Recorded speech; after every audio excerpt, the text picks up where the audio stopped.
The Queen and the Duke arrived in Newcastle Harbour aboard the Royal Yacht Britannia in 1988.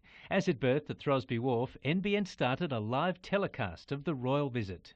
Welcome to NBN's live telecast of the royal visit to Newcastle by Her Majesty Queen Elizabeth II and His Royal Highness the Duke of Edinburgh in this, our bicentennial year. Well, good morning, everyone. This is indeed a very special Saturday morning in Newcastle. The atmosphere is really with us for the royal visit, the visit of the Queen and the Duke of Edinburgh.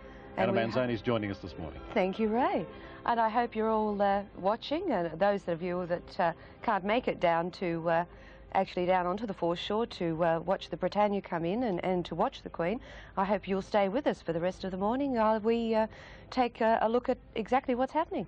The royal launch made its way up the harbour, surrounded by a flotilla of spectator boats, before pulling into the newly constructed Queen's Wharf. Ray, how would you go at describing just what the Queen's wearing today? Well, the hat is very pretty, a pert hat. I'd describe it as a Robin Hood style, is it, with the feather on top? There on the wharf to greet the Queen and the Duke was New South Wales Premier Nick Greiner and his wife, as well as Newcastle Lord Mayor John McNaughton and the Lady Mayoress Margaret. We didn't know what to expect. We didn't know whether she'd be standoffish or how it'd go. We didn't know really what to do. We'd been briefed about it.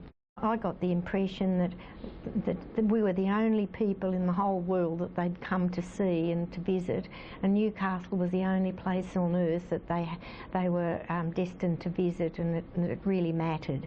The Royals boarded a Rolls-Royce Silver Cloud for the brief drive along Wharf Road to the brand new Foreshore Park redevelopment, which the Queen would officially open.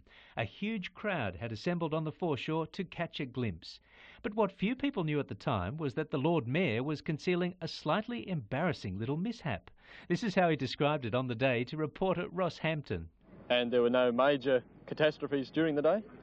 There were no major ones. There was a minor one that I could tell you a little about, but I tore my trousers on the way out between the customs house and the car on the emblem on the front of the Lord Mayoral car, and that's why I had to leave my robe on during lunch, because my knee was hanging out of my trousers.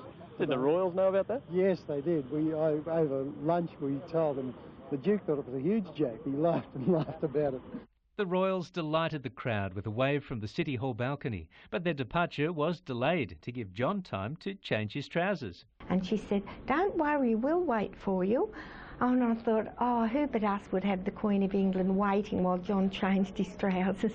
Running a little late, the Queen then officially opened the Newcastle Museum in Hunter Street, enjoying a brief tour of the exhibits. And then she and the Duke were off, boarding a plane to Canberra. But that wasn't the end of the story for John's ripped pants.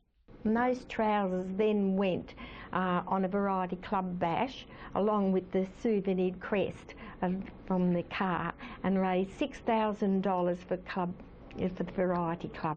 A ripping little yarn from 1988.